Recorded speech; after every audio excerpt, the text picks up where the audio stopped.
G'day folks, time for the weekend update. Been quite busy during the week with work and everything, but I managed to get a bit done on this engine. In the last video I got the head off it and let it soak. I've since freed it up and even removed the piston. This flywheel came off easy. This one here's being very stubborn. I've got more gas with the torch. You'll have to excuse me because I've got a bit of a sore mouth at the moment.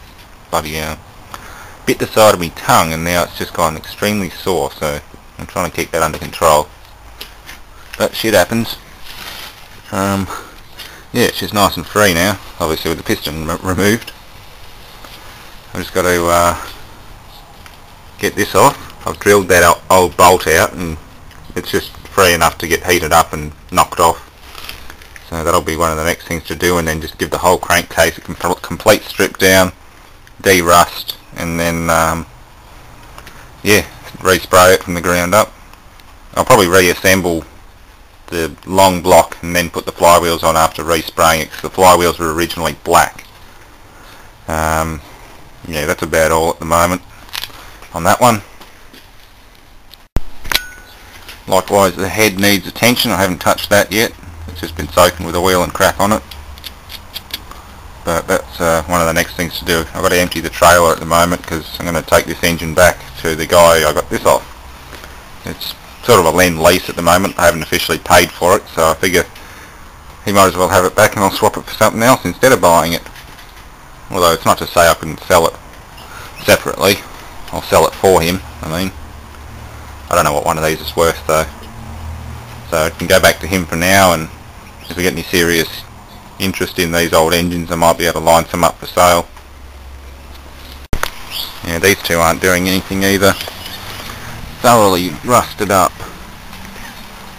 But yeah, maybe they'll work again one day. I don't know. They're pretty nasty.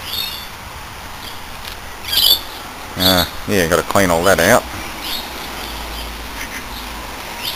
Take the engine back, then start chucking more scrap on there like this thing. I should get that motor out though, but it's been pissing with rain for the last hour. It's only just stopped. Definitely going to have the wettest summer ever here. This is a big old evaporative cooler, swamp cooler. It's upside down at the moment, the base is rusted off, or the pan. It was a Bonaire. Okay. Blower still turns. I'll have to give that a run for the fan enthusiasts. It's got a nice big motor on it, which looks like it's also jumped off its mount.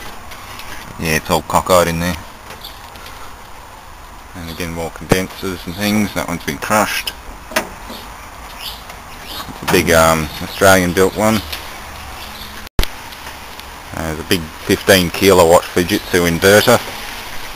Yeah, pretty sure it's an inverter. I can see heat sinks up along the top. That's also an inverter, the crushed one. I think they threw that off a rooftop. Even the coil's been concertinaed. And that's the indoor for it. Yeah. Uni-Air is the name of this system with the big unit.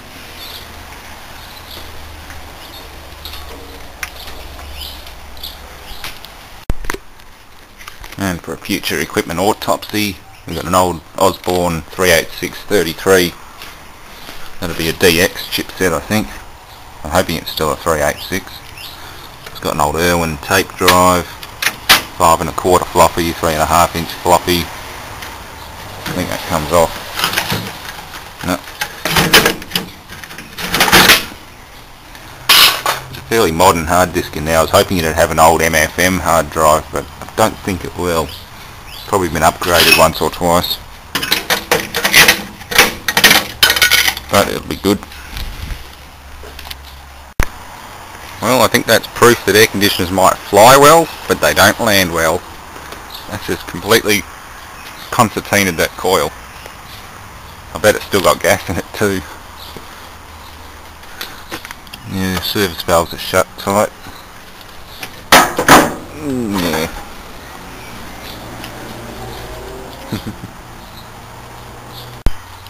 And this thing's had a hard landing too. It's pushed the pump, or what's left of it, up into the blower housing. Crunched. I was hoping to get a good pump out of this, but as soon as I saw it all smashed, I thought, oh, bugger it. I think I threw the remains of it down here. Yeah, there it is. It's dead. Well, this one's not much bigger than that one there, but just monstrously heavy. Much thicker coil. Not that old either. It's an R410A unit, probably one of the early ones. It's a AO54 UJAMR. 15.2 kilowatts cooling, 16.6 heating, 20 amps on both, just over 20 amps. Not going to be running it on any of my systems, but I think they just cleaned the existing air handler and put a new unit on it, because this one's dead. But no, it's one heavy beast. It'll be fun to autopsy. That one there's just the same as all the others. I get a million of those generic N807 chassis Fujitsu inverters. Yeah, 7.1, 8.5, standard crap. These things are dropping like flies.